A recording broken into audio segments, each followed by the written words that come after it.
লাঠির রাজনীতি বন্ধের আহ্বান এনসিপির। জাতীয় নাগরিক পার্টির এনসিপি জ্যেষ্ঠ যুগ্ম মুখ্য সমন্বয়ক আব্দুল হান্নান মাসুদ বলেছেন, মারামারি হানাহানি রাজনীতি নয়।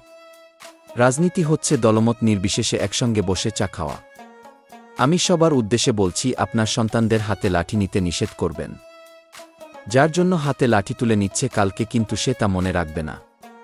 বাবা মায়ের কথায় আরেকজনের মাথায় লাঠি দিয়ে দিয়ে কি লাভ? এই লাঠির রাজনীতি বন্ধ হোক, হাতিয়ার মানুষ শান্তি পাক।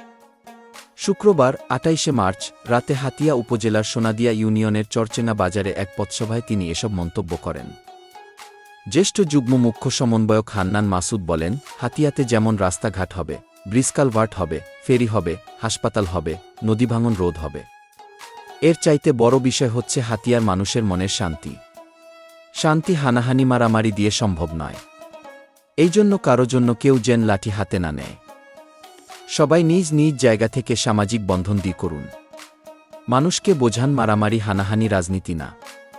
হান্নান মাসুদ আরও বলেন, যেদিন একটি এলাকার মেম্বাররা এক টেবিলে বসে চা খাবে, একসঙ্গে আড্ডা দেবে, তারপর দুইজন দুইজনের নামে স্লোগান দিতে পারবে, সেদিন মনে করব আমার হাতিয়া আসলেই উন্নত হয়েছে। তার আগ পর্যন্ত আমাদের এ সংগ্রাম চলবে। আমি এ লড়াই চালিয়ে যাব। পথসভায় উপস্থিত ছিলেন জাতীয় নাগরিক পার্টির সদস্য মোহাম্মদ ইউসুফ রেজা, তৌহিদুর রহমান, মোহাম্মদ ইসমাইল এবং হামিদুর রহমান সহ অনেকে। Desk report.